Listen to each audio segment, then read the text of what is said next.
നിങ്ങളോട് പറയല്ലേ പറയണ്ട ആദ്യം. ഞാൻ എപ്പോഴും പറയാറില്ലേ, എന്ത് രഹസ്യം ഉണ്ടെങ്കിലും ആദ്യം നിങ്ങളോടെ പറയുള്ളൂ.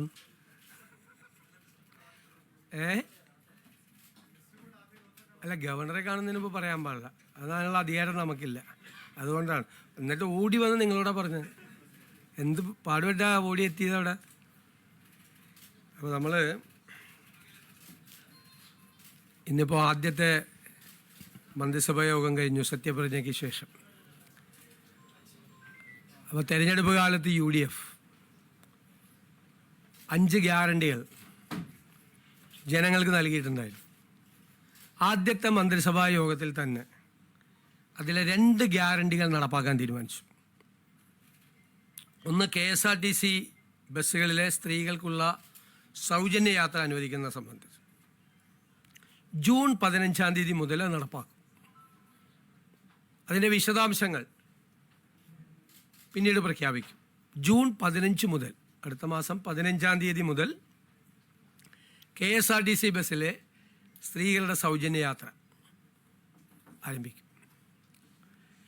രണ്ടാമത്തെ കാര്യം, ഒരു വയോജനങ്ങൾക്കായുള്ള പ്രത്യേക വകുപ്പ് രൂപീകരിക്കും എന്ന് ഇന്ദിരാ ഗ്യാരണ്ടിയിലുണ്ടായിരുന്നു.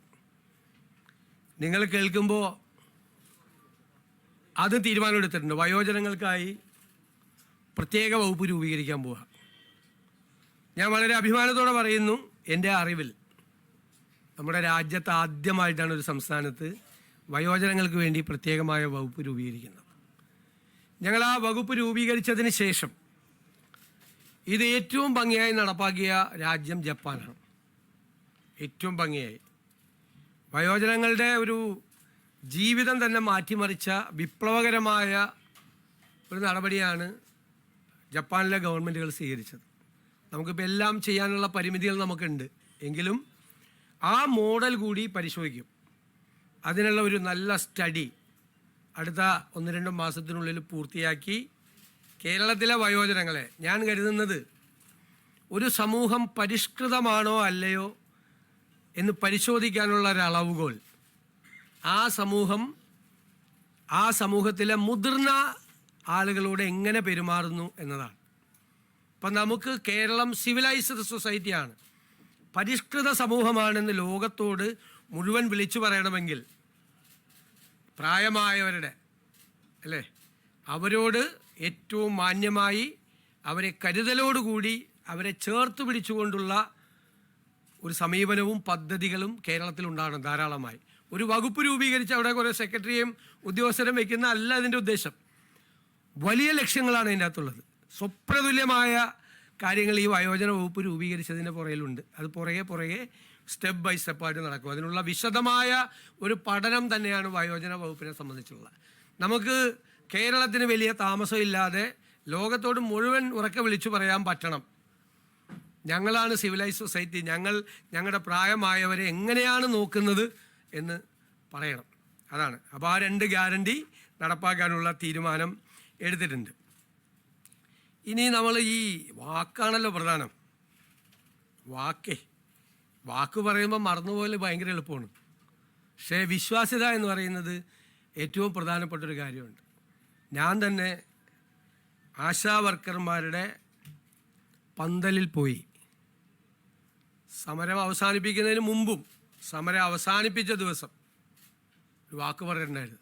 ആദ്യത്തെ ക്യാബിനറ്റിൽ നിങ്ങളുടെ സഹായങ്ങൾ പ്രഖ്യാപിച്ചു തുടങ്ങുന്നു. എല്ലാം അവരാവശ്യപ്പെട്ട മുഴുവൻ കാര്യങ്ങളും ചെയ്യണമെന്ന് നമുക്കുണ്ട്. പക്ഷെ നിങ്ങൾക്കറിയാമല്ലോ, നമ്മളൊരു സമ്പദ് വ്യവസ്ഥയെക്കുറിച്ചുള്ള ഒരു പഠനങ്ങളൊക്കെ നടക്കുന്നേ ഉള്ളൂ. എങ്കിലും ആദ്യഘട്ടത്തിലായി അവർക്ക് 3000 രൂപയുടെ വർധനവ് പ്രഖ്യാപിക്കുകയാണ്. ആദ്യത്തെ ക്യാബിനറ്റ് യോഗം തീരുമാനിച്ചു. റിട്ടയർമെൻറ്റ് ബെനിഫിറ്റിനെ സംബന്ധിച്ചിട്ടുള്ള യോഗം അടുത്ത 1 മാസത്തിനുള്ളിൽ തന്നെ അതുകൂടി തീരുമാനിച്ചു പ്രഖ്യാപിക്കും. കാരണം അതിൻ്റെ കുറച്ച് ഫിനാൻഷ്യൽ ലയബിലിറ്റിയും മറ്റ് കാര്യങ്ങളെക്കുറിച്ചുള്ള റിപ്പോർട്ടുകൾ വളരെ പെട്ടെന്നല്ലേ, നമ്മളിപ്പോൾ ചാർജ് എടുത്താലേ നമുക്കിതൊക്കെ ചോദിക്കാൻ പറ്റുള്ളൂ. അതൊക്കെ വരാനുള്ള ചില കാലതാമസങ്ങൾ കൊണ്ട് മാത്രമാണ്. അപ്പോൾ അവരോട് പറഞ്ഞ വാക്കുകൾ തീർച്ചയായിട്ടും പാലിക്കും. ആദ്യഘട്ടത്തിലാണ് 3000 രൂപ വർദ്ധിപ്പിക്കുന്നത്. റിട്ടയർമെൻറ്റ് ബെനിഫിറ്റിൻ്റെ കാര്യം ഒരുപാട് തീരുമാനിപ്പിക്കും. കുറച്ചുകൂടി കഴിയുമ്പോൾ അടുത്തൊരു ഘട്ടവും കൂടി പ്രഖ്യാപിക്കും. ഇപ്പോൾ നമുക്ക് ഇപ്പോൾ ഉള്ളത് 9,000 രൂപയാണ് ഇപ്പോൾ ഉള്ളത്. അത് 12,000 രൂപ ആവും ഇപ്പോൾ. പിന്നെ അംഗൻവാടി ജീവനക്കാരുടെ, വർക്കർമാർ, ഹെൽപ്പർമാർ, അവരുടെ പ്രശ്നങ്ങൾ നമുക്ക് അറിയാം. ഞാൻ തന്നെ നിയമസഭയിൽ അവതരിപ്പിച്ചിട്ടുണ്ട്, ഞങ്ങൾ തന്നെ നിയമസഭയിൽ അവതരിപ്പിച്ചിട്ടുണ്ട്. അവരുടെ കാര്യം മറന്നുപോയിട്ടില്ല എന്ന് അവരെ ഓർപ്പിക്കാൻ കൂടി വലിയ തുകയൊന്നുമല്ല, 1,000 രൂപ അവരുടെ വരുമാനത്തിൽ വർദ്ധിപ്പിക്കും. വലിയ തുകയൊന്നുമല്ലത്. അവർക്ക് 14,500 രൂപയും 15,000 രൂപയുടെ നിലവിൽ കിട്ടുന്നത്. അതിനോട് 1,000 രൂപ കൂടി. സാമ്പത്തിക സ്ഥിതി കുറച്ചുകൂടി മെച്ചപ്പെടുമ്പോൾ അവരുടെ കാര്യം മറന്നുപോകില്ല, നിങ്ങളുടെ കാര്യവും ഞങ്ങളുടെ ഓർമ്മയിലുണ്ട് എന്ന പാവങ്ങളോടുള്ള ഒരു മെസ്സേജാണിത്. 1,000 രൂപ കൂട്ടിയത് നിങ്ങൾ ഞങ്ങളുടെ മനസ്സിലുണ്ട് എന്നുള്ളൊരു മെസ്സേജ്, സന്ദേശം അതാണ്. പിന്നെ സംസ്ഥാനത്തെ പാചക തൊഴിലാളികളുടെ വേതനം വളരെ മോശമാണ്. അവർക്കും അതുപോലെ തന്നെ ഒരു 1,000 രൂപ നമ്മൾ വർദ്ധിപ്പിച്ചിട്ടുണ്ട്. സംസ്ഥാനത്ത് ജോലി ചെയ്തു വരുന്ന പ്രീ പ്രൈമറി ടീച്ചർമാരുടെയും ആയമാരുടെയും ഓണറേറിയം അതും ഒരു 1,000 രൂപ കൂട്ടിയിട്ടുണ്ട്. ഇതെല്ലാം നമ്മളതിൻ്റെ സാമ്പത്തിക ബാധ്യതകളെല്ലാം പരിശോധിച്ചതിന് ശേഷമാണ് ഇതെല്ലാം ചെയ്തത്. അതുകൊണ്ടാണ്, ഇല്ലെങ്കിൽ 2,000 രൂപയും 3,000 രൂപയൊക്കെ കൊടുക്കണമെന്ന് ആഗ്രഹം ഉണ്ടായിരുന്നു. 1,000 രൂപ ആക്കിയത് അതാണ്. പക്ഷേ നമ്മളൊരു ടാർഗറ്റ് ചെയ്തിട്ടുണ്ട്. ഞാൻ പറയാം പിന്നീട് സാമ്പത്തിക സ്ഥിതി എങ്ങനെയാണ് മെച്ചപ്പെടുത്താൻ പോകുന്നതെന്നൊക്കെ. അതിപ്പോൾ ഇന്നെല്ലാം കൂടി പറയണ്ടല്ലോ. ഒരു പ്ലാൻ ഉണ്ട് നമുക്ക്. ആ പ്ലാൻ നമ്മൾ ഇംപ്ലിമെൻറ്റ് ചെയ്ത് കഴിയുമ്പോൾ ഉണ്ടാകുന്നൊരു വ്യത്യാസം വരും. അതിനൊരു ടൈം ഫ്രെയിമും ഉണ്ട് നമുക്ക്. അതെല്ലാം അടുത്ത ദിവസങ്ങളിൽ അതിൻ്റെ പൂർണ്ണമായ തീരുമാനം നമ്മൾ വരും കേട്ടോ. ഇതാണ് ചെയ്തിരിക്കുന്നത്. പിന്നെ നമ്മുടെ നിയമസഭാ സമ്മേളനം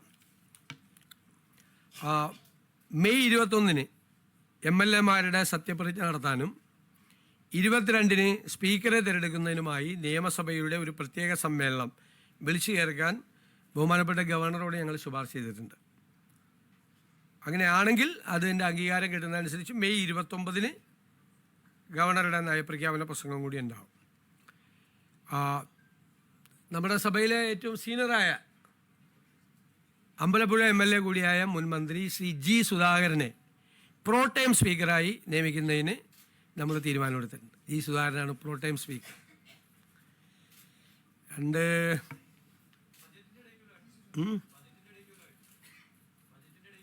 പറയാം ഇത് ഗവർണറുടെ ഇത് കിട്ടിക്കഴിഞ്ഞിട്ട് നമുക്ക് പറയാം.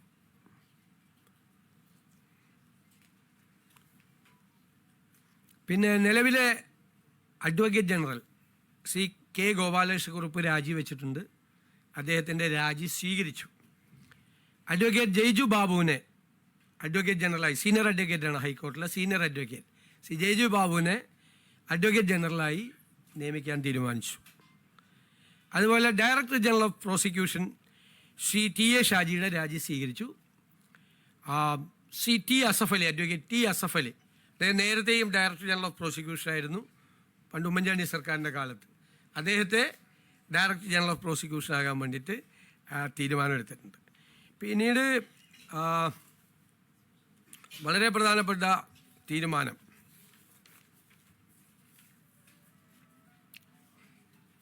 നമ്മൾ ombudsman, state election commissioner, PSC members, information commissioner തുടങ്ങിയ കാര്യങ്ങളിൽ തീരുമാനമായിട്ടില്ല. അപ്പോൾ അത് പുതിയ മന്ത്രിസഭ, പുതിയ ഗവൺമെൻറ് അത് അറിയിക്കും എന്ന് ഗവർണറെ അറിയിക്കാൻ തീരുമാനിച്ചിട്ടുണ്ട്.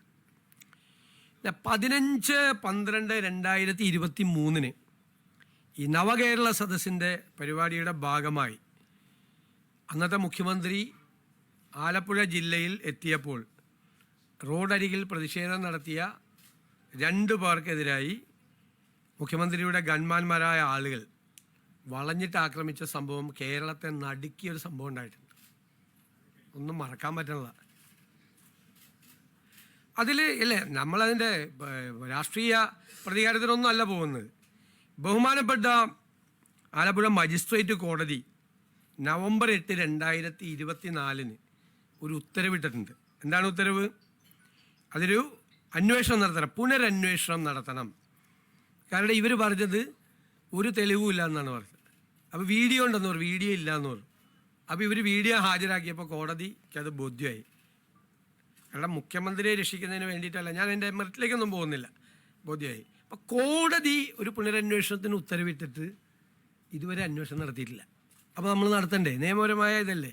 അതുകൊണ്ട് അതിനൊരു സ്പെഷ്യൽ ഇൻവെസ്റ്റിഗേഷൻ ടീം ആ കേസ് അന്വേഷിക്കും. ഇത്രയാണ് തീരുമാനങ്ങൾ. പിന്നെ മഴക്കാല പൂർവ്വ പ്രവർത്തനങ്ങൾ നടത്തുന്നതിന് വേണ്ടിയിട്ടുള്ള നടപടിക്രമങ്ങൾ ക്യാബിനറ്റ് പരിശോധിച്ചിട്ടുണ്ട്. അത് കുറേ കൂടി മെച്ചപ്പെടുത്തി കുറേ കൂടി വേഗത്തിലാക്കുന്നതിന് വേണ്ടിയിട്ടുള്ള നടപടികൾ കൂടി അത് സ്വീകരിക്കും. അടുത്ത മന്ത്രിസഭാ യോഗം ബുധനാഴ്ച ക്രമം അനുസരിച്ച്, ഇതൊരു കൺവെൻഷനലായിട്ട് ചേരുന്നതാണ്, അടുത്തതും അത് ചെയ്യും. ഇതൊക്കെയാണ്. അതെ, ഞാൻ പറഞ്ഞല്ലോ, അതിപ്പോൾ നമുക്ക് ഇപ്പോഴല്ലേ നമ്മൾ ഒപ്പിട്ട് ചാർജ് എടുത്തത്. നമുക്കതിൻ്റെ ഫിസിക്കൽ ഇമ്പാക്റ്റ് എന്താണ്, മറ്റു കാര്യങ്ങൾ എന്താണ് എന്ന് നമ്മളിപ്പോൾ ആവശ്യപ്പെട്ടിട്ടേ ഉള്ളൂ. അത് കിട്ടിക്കഴിഞ്ഞാലല്ലേ നമുക്കതിൻ്റെ ഡീറ്റെയിൽസ്, ഒരു വർഷം എത്ര വരുമാനം ഉണ്ട്, അതിൻ്റെ ഫിനാൻഷ്യൽ ഇമ്പാക്റ്റ് സാധാരണക്കാരുടെ മീതെ എത്രയാണ് കൂടുന്നത് എന്നെല്ലാം ഒന്നൊരു പരിശോധിച്ചിട്ട് ഒരു തീരുമാനം അടുത്ത ക്യാബിനറ്റിലോ അല്ലെങ്കിൽ വേറൊരു ഉണ്ടാവും. അത് ഞാൻ പറയാൻ വിട്ടുപോയതാണ്.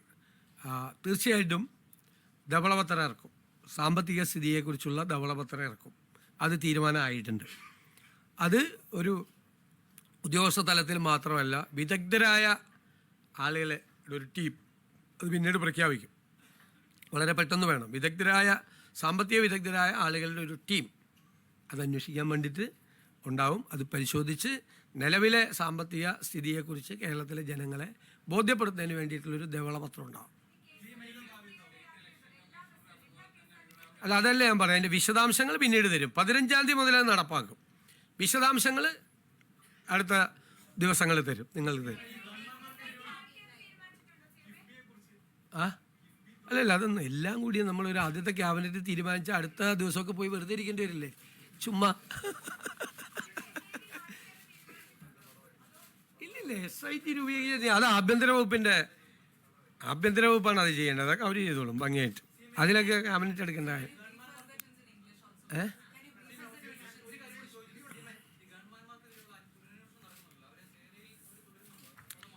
വരട്ടെ, അത് ആഭ്യന്തര വകുപ്പ് പരിശോധിക്കാറില്ല. വേറെ വകുപ്പിൽ കയറി ഇടപെടാൻ പാടില്ല.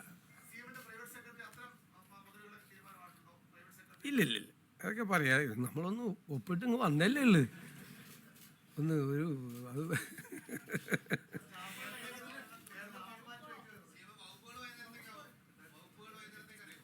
സമയത്ത് കിട്ടിയ ഗസറ്റ് വരും സമയമാകുമ്പോൾ. വല്ലതും വൈകിയ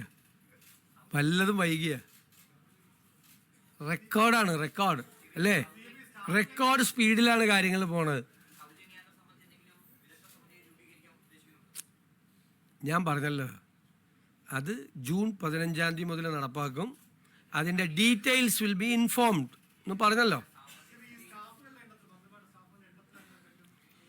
ഇല്ല, ഞാൻ പറഞ്ഞു ഇത്രയും തീരുമാനമൊന്നും എടുത്തിട്ടില്ല, അത്രേ പറ്റിയുള്ളൂ. വരട്ടെ, എന്ത് കാര്യം ഉണ്ടെങ്കിലും ഞാൻ വേറെ ആരെടുത്തും പറയുന്നതിന് മുമ്പ് നിങ്ങളോട് പറയുള്ളൂ. അതിൻ്റെ വാക്കാണ്, രഹസ്യം. ഫസ്റ്റ് നിങ്ങളുടെ പറയുള്ളൂ. ഉറപ്പായിട്ട് പരിശോധിക്കും. ഉറപ്പായി അത് പരിശോധിക്കും. കാരണം ഞാനും അതിനെ വിമർശിച്ചിട്ടുള്ള ആളാണ്. പണ്ട് പറഞ്ഞ വാക്ക് വിഴുങ്ങാൻ പാടില്ല, വാക്കാണ്. ഞാൻ വിമർശിച്ചിട്ടുള്ള പരിശോധിക്കുക ഞങ്ങൾ. അപ്പോൾ നിങ്ങളുടെ ആളിൽ എല്ലാവരും ഉണ്ടോ?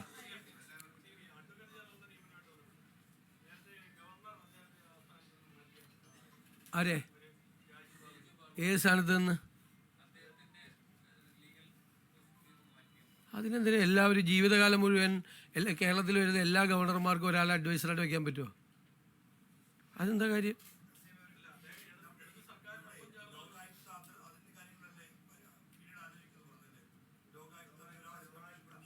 അതെല്ലാം ഗവൺമെൻറ് അറിയിക്കുന്നു. The first cabinet meeting decided to implement 2 Indira guarantees offered by the UDF.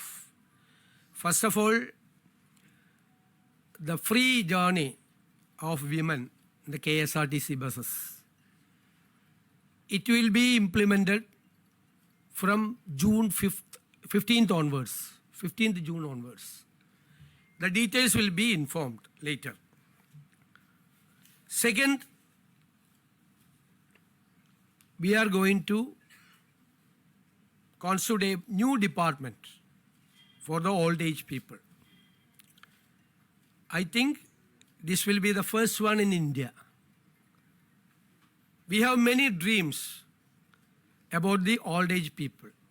And the reason is that aging is a big problem in Kerala also. And how you are measuring, whether it is a civilized society or not, we think that how the society is respecting the old age people, that is the measurement yard for checking that society is civilized or not. Our dream is that a day will come, Kerala will declare to the entire world that we are a civilized society, we are looking after our old age people decently. And third, we have offered, when the ASHA workers were on the street, in front of the secretariat, they have started long-term agitation. Myself went there and many UDF leaders went there. Then we offered that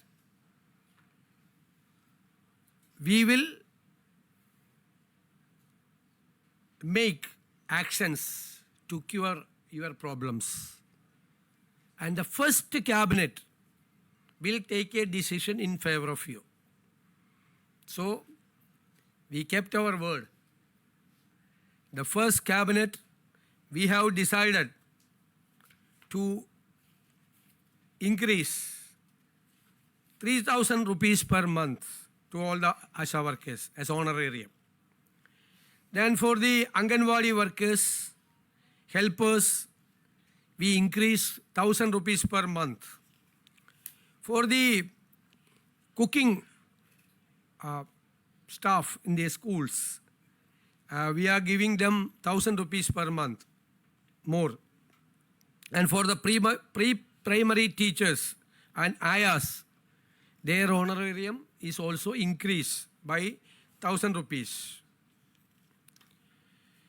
And we have decided our pro tem speaker, Mr. G. Sudhakaran, senior MLA, will be the pro tem speaker. We have recommended to the Honorable Governor to convene the assembly for the swearing in of the MLAs and for the selection of the speaker. Then on 21st, swearing in of the MLAs, 22nd, election of the speaker, and 29th for the address by the Honorable Governor. And we have appointed Senior Advocate Mr. Jaju Babu as Advocate General and another Senior Fellow, Advocate T. Asaf Ali, as the Director General of Prosecution. These are the items.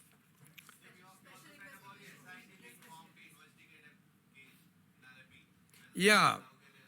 When the former Chief Minister was conducting a program, there was a protest in Alleppey and there was a case.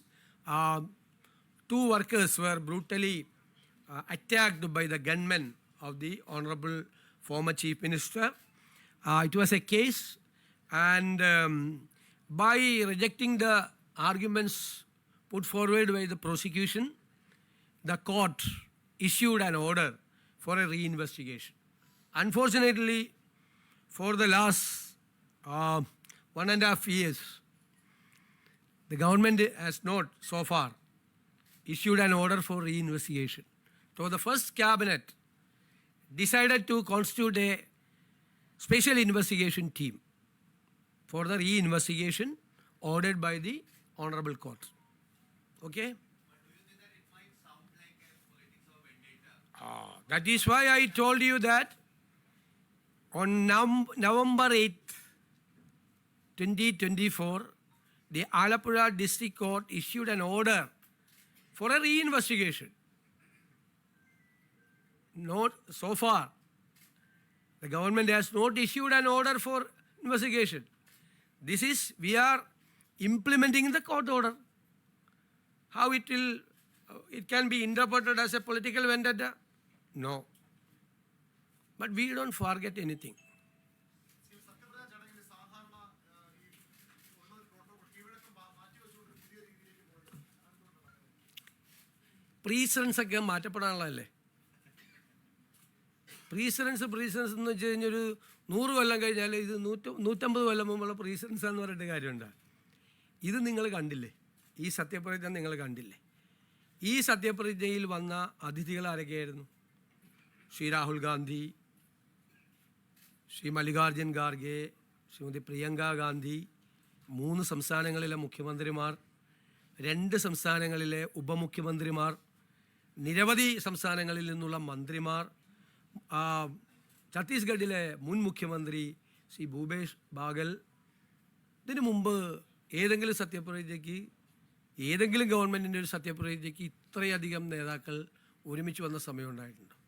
കേരളത്തിലെ പ്രതിപക്ഷ നേതാവ്, പ്രതിപക്ഷ നേതൃനിരയിലെ BJP president, CPI secretary, മുസ്ലിം ലീഗിൻ്റെ സമുന്നതനായ നേതാവ് പാണക്കാട് തങ്ങൾ ഉൾപ്പെടെ ഒരു വലിയ നിര അല്ലേ.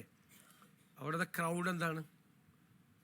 നമുക്ക് നിയന്ത്രിക്കാൻ പോലും പറ്റാത്തൊരു ക്രൗഡ് അല്ലേ. അത് നമുക്ക് അറിയായിരുന്നു മുൻകൂട്ടി സംഭവിക്കുമെന്ന്. അപ്പോൾ സുരക്ഷിതത്വവും മറ്റു കാര്യങ്ങളും എല്ലാം പരിഗണിച്ച് അവരുടെ കൂടെ സാന്നിധ്യത്തിൽ ഇല്ലേ, എല്ലാവരുടെയും ആരെയും മാറ്റി നിർത്തിയിട്ടില്ല. അവിടെ കുറച്ച് പേരെ കൊണ്ടുപോയി താഴെ ഇരുത്തുകയും കുറച്ച് പേരെ കൊണ്ടുവന്ന് സ്റ്റേജിലിരുത്തുകയും അല്ല ചെയ്തത്. ശ്രദ്ധിച്ച പ്രധാനപ്പെട്ട ഡിഗ്നിറ്ററീസിനെല്ലാം നേരിട്ട് തന്നെ ഞാൻ വിളിച്ചത്. മുൻ മുഖ്യമന്ത്രിയെ അദ്ദേഹത്തിൻ്റെ വസതിയിൽ പോയിട്ടാണ് ക്ഷണിച്ചത്. അദ്ദേഹം സ്നേഹപൂർവ്വം ആ ക്ഷണം സ്വീകരിച്ച് അദ്ദേഹം എത്തി. ഞാൻ പ്രത്യേകം നന്ദി പറയുകയാണ്. ബാക്കി ഞാൻ BJP പ്രസിഡന്റിനെല്ലാം ഫോണിൽ MLA ആയിട്ട് ജയിച്ചു വന്ന ആളാണ്. BJPയുടെ സംസ്ഥാന പ്രസിഡന്റാണ് ശ്രീ ബിനോയ് വിശ്വം ഉൾപ്പെടെയുള്ള. എനിക്ക് പറ്റാവുന്നത്ര സമയപരിധി ഉണ്ടറിയാലോ. എല്ലാവരെയും നേരിട്ട് ബന്ധപ്പെട്ട് എല്ലാവരുടെയും സാന്നിധ്യത്തിൽ, ഇത് ജനങ്ങൾ തിരഞ്ഞെടുത്തൊരു മന്ത്രിസഭയല്ലേ അല്ലേ, അത് സത്യപ്രതിജ്ഞ ചെയ്യുമ്പോൾ എല്ലാവരുടെയും സാന്നിധ്യത്തിൽ ചെയ്യണം. അത് കേരളം പുതിയ ചില സന്ദേശങ്ങൾ, ഞാൻ പറഞ്ഞല്ലോ നമ്മൾ വരുമ്പോൾ ചില സന്ദേശങ്ങൾ കൊടുക്കുമെന്ന് പറഞ്ഞു, അതാണ്. അപ്പോൾ എൻ്റെ ഒറ്റ മറുപടിയല്ല, എപ്പോഴും പ്രീസിഡൻസ് എന്ന് പറയരുത്. ഒരുപാട് പ്രീസിഡൻസ് ഇനി മാറ്റപ്പെടും. ഇതൊരു വേറൊരു ജനകീയമായ സത്യപ്രതിജ്ഞ ചടങ്ങാണ്. ഞാനല്ലാതെ പറയേണ്ടത്, നിങ്ങളാണത് വിലയിരുത്തി വാർത്ത കൊടുക്കേണ്ടത്. എങ്ങനെയായിരുന്നു സത്യപ്രതിജ്ഞ? ഇങ്ങനെ ഒരു സത്യപ്രതിജ്ഞ നിങ്ങൾ കണ്ടിട്ടുണ്ടോ?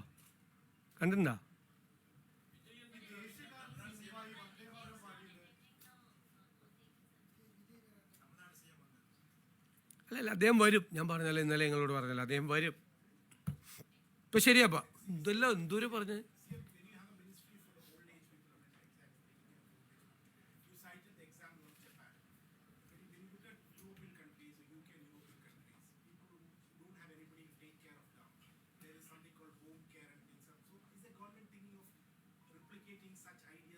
Definitely, we have to protect each and every old age people. We don't allow them to be alone. The government is with them. Kerala is with them. That is a message. It's a very good question. That is our dream. We have to reach there. Nobody. Okay. Thank you very much.